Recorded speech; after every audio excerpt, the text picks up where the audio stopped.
दैनिक जागरण का संपादकीय डिक्टेशन। गति 100 शब्द प्रति मिनट। स्टार्ट होगा 5 सेकेंड बाद।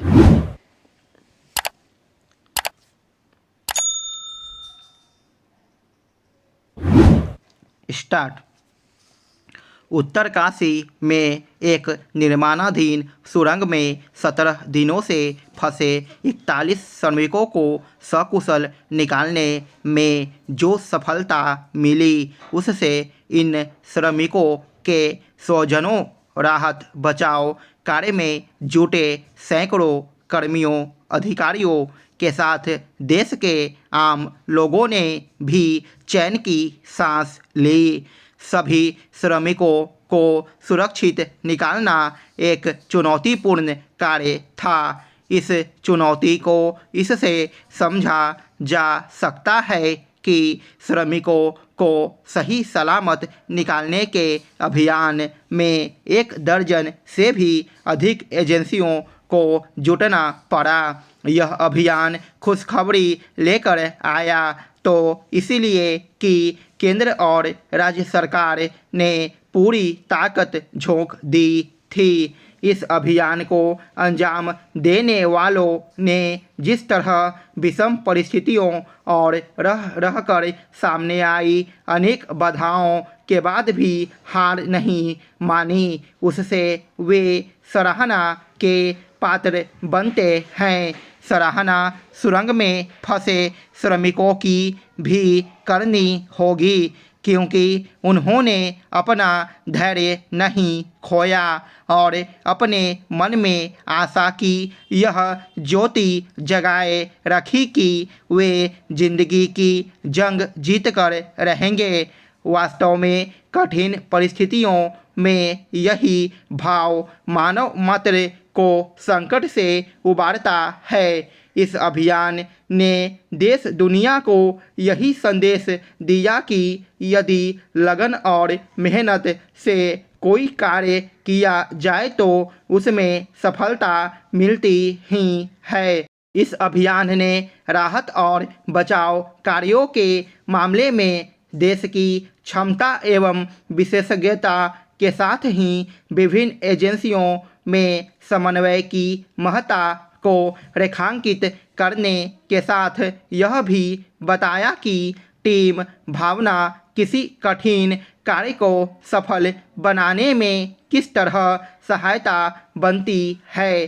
श्रमिकों को बचाने वाला अभियान यह भी सीख दे रहा है कि राहत एवं बचाव के काम में आधुनिक तकनीक के साथ परंपरागत तौर तरीके भी बड़े काम के सिद्ध होते हैं। इसकी अनदेखी नहीं की जानी चाहिए कि जब आधुनिक मशीनों के जरिए बचाव अभियान को आगे बढ़ाना कठिन हो गया और यह लगने लगा कि श्रमिकों को निकालने में कहीं अधिक देर हो सकती है, तब छेनी हथौड़े गैती फावड़े आदि से काम करने वालों यानी रैट माइंस ने कुछ ही घंटों में शेष कार्य को पूरा कर दिया। वास्तव में कठिन परिस्थितियों में सुरंग खोदने की कला में पारंगत इन लोगों ने ही उम्मीदों को मंजिल तक पहुंचाने का काम किया। यह अच्छा हुआ कि उत्तराखंड सरकार ने इन रैट माइनस को 50-50 हजार रुपये देने का फैसला किया।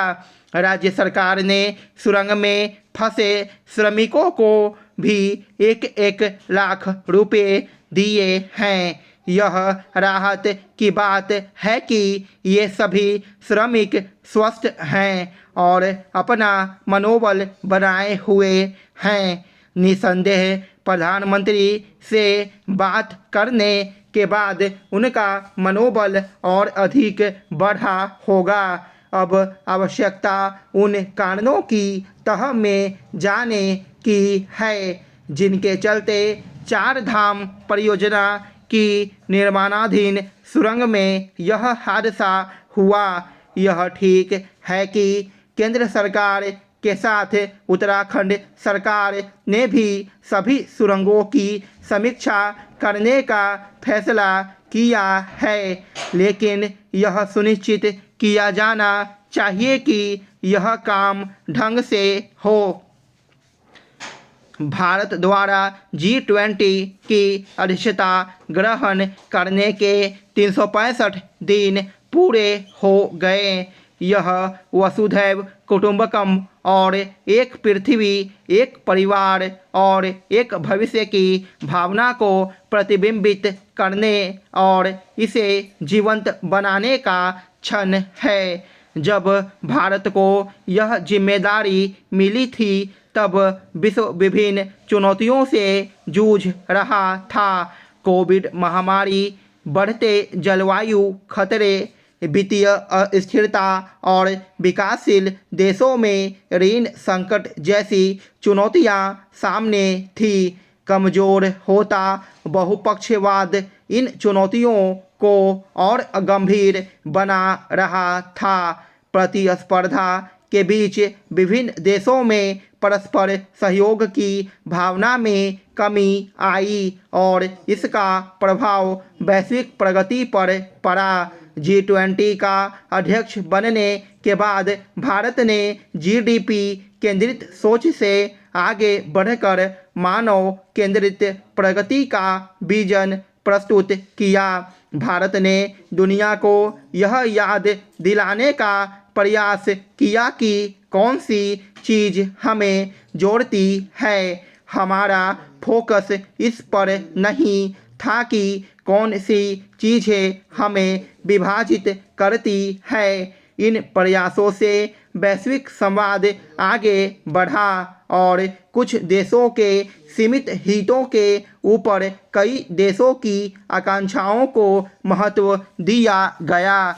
5 राज्यों के विधानसभा चुनाव नतीजों के बाद विपक्षी एकता की इबारत नए सिरे से लिखी जा सकती है। महीनों की कवायद के बाद विपक्षी एकता 26 दलों के Indian national development inclusive alliance यानी INDIA के बैनर तले एकजुट होने तक पहुंची थी। दावे थे कि मोदी सरकार को बेदखल करने के लिए घटक दल त्याग करने में भी नहीं हिचकेंगे।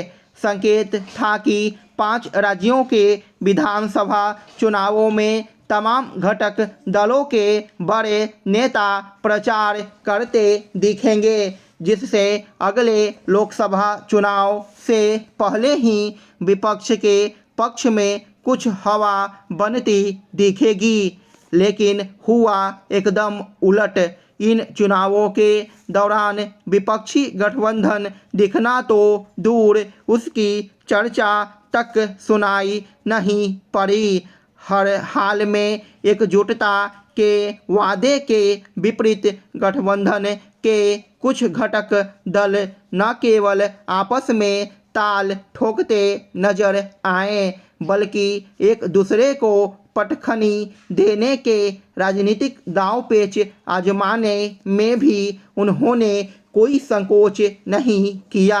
विपक्षी गठबंधन भाजपा को चुनावी टक्कर देने के लिए बनाया गया, लेकिन घटक दल राजस्थान, मध्य प्रदेश और छत्तीसगढ़ में उस कांग्रेस की ही घेराबंदी करते नजर आए जो पिछले विधानसभा चुनाव में वहां की सत्ता भाजपा से छीन चुकी थी। 2018 के विधानसभा चुनावों में कांग्रेस ने भाजपा से छत्तीसगढ़ की सत्ता आसानी से हासिल की, तो मध्य प्रदेश में भी उतनी ही पुरानी सत्ता को बहुमत से 2 सीटें कम रह जाने के बावजूद बदल दिया था। बहुमत से 1 सीट कम कांग्रेस राजस्थान में भी रह गई थी, पर मध्य प्रदेश की तरह छोटे दलों और निर्दलियों के सहारे 5 साल में सरकार बदल जाने के रिवाज को जारी रखने में सफल हो गई थी।